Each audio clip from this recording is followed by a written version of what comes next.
Welcome to Barbecuing with Bolen, the activity for students who are tired of its learning pages and Teams meetings. So if you're interested in learning how to cook, if you want to become a pit master, or if you just want to make fun of one of your goofy teachers, then join us for today's episode.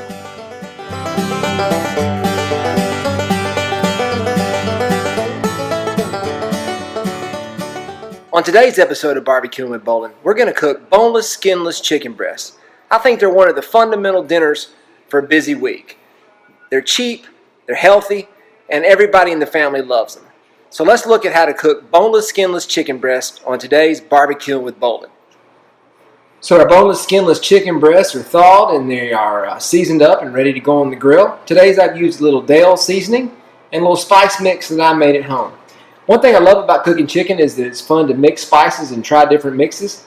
So today's my spice mix is made up of garlic salt, seasoned salt, black pepper, and a little masala Indian spice that I got from the DeKalb Farmers Market. I like to mix these up in a bowl and have them ready to sprinkle on my chicken before I take them out to the grill. I'm going to be using this ThermoPen cooking thermometer. I got it off Amazon for about 10 bucks. And what I like about it is that it's off until you open it. So I'll open it here. It's a little tricky with one hand. But when you open it up, you can see that it comes on. It's pretty accurate. You can see right now it's measuring the temperature in my kitchen about 76 degrees. And that feels about right. So that's what I love about this thermometer. It's really accurate and it shuts on and off when you open and close it. I'm going to use this to cook chicken. Today's target temperature for chicken breast is going to be 160 degrees. I'm going to pull the chicken when it's 160 degrees and let it rest, and that thermometer is going to tell me exactly when I'm there. I'm going to cook these chicken breasts today on about 350. You're going to see that I'm not quite there yet. I'm letting my grill heat up. Now, it doesn't matter what kind of grill you have. You're always going to find a way to open and close the airflow to the grill. That's going to be the way that you want to raise the temperature. So on your grills, when you're cooking at home, if you want to get them hotter, you're going to open up the vents like I'm doing here. You're going to give them airflow. Just like you learned in chemistry or physics class, the more airflow is going to make that fire burn hotter. If you want to cool them off, you're going to close them down. Okay, and you're going to restrict that airflow. I've cooked enough on mine to know that I'll get 350 if I go just about right there like that on the top, and about right there on the bottom. And that'll give me about 350. And you can see I'm getting close now. I'm going to let that egg settle down to about 350, and I'm going to get ready to cook some chicken breasts. Alright, so we just put our chicken breasts on. I want you to notice that we're going direct heat. We're about 350. Actually, I let it creep up to about 375, but we're about 350 to 375 over direct heat. And we're gonna shut the dome of this egg, and we're going to let them cook.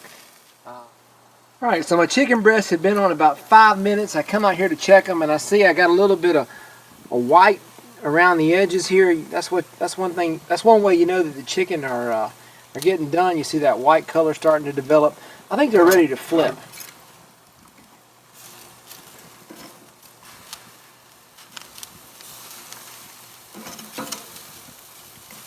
Nice. So you can see we're starting to get some nice color developing here on the chicken. That's going to give us some really good flavor. They're not quite done.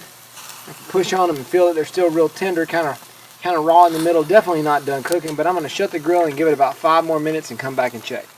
Alright, so we've been on the grill about 10 minutes total, about 5 minutes on each side, and I think we're about ready to check our temperatures. Now I'm noticing that these two on the top are a little bit smaller than these two chicken breasts on the bottom. So my guess is they're going to be cooking a little faster. So I'm going to insert my little pin here. And you can probably see on there I'm about 149. And on this one I'm about $1.51. So I've got a few more minutes on these. I'm going to check these. Just like I thought, they're not quite as far along because they are a little bit bigger chicken breasts. So this one's about 151. And go back and check this one again. About 140. 100. So again, we're gonna let these go to about 160. So I'm gonna close it down and give it maybe about 1 more minute and come back and check it. But the bottom line is, in terms of cooking, is you want to pull these when you get 160 in the meat. Alright, so I've just pulled the smaller chicken breasts. You can see that I got 162 on my thermometer. They're both registering about the same. I've checked both of them. That's where I want to be. Now, one key to the meat here is that I want to let it sit for about 5 to 10 minutes before I slice it and serve it. I'm going to slice these small ones for my kids. They love them. I'm going to cut them into bite-sized pieces, give them a little salt, and the kids love to eat these. But again, the key that I want you to remember from cooking chicken breast is really two things. Number one is I want you to cook on a meat thermometer. I want you to use 160 as a target.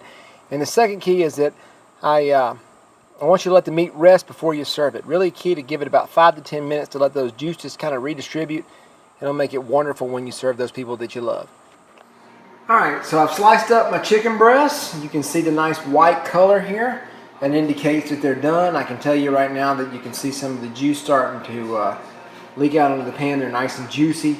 They're not dry. That's what you're kind of trying to avoid, is that dry chicken breast. We've all experienced that. You want that juicy, that done chicken breast, but you want it full of flavor, full of juice. That's what you're trying to get. I've got these cut up. I'm going to plate them for my family, and we're going to get to really have a great dinner.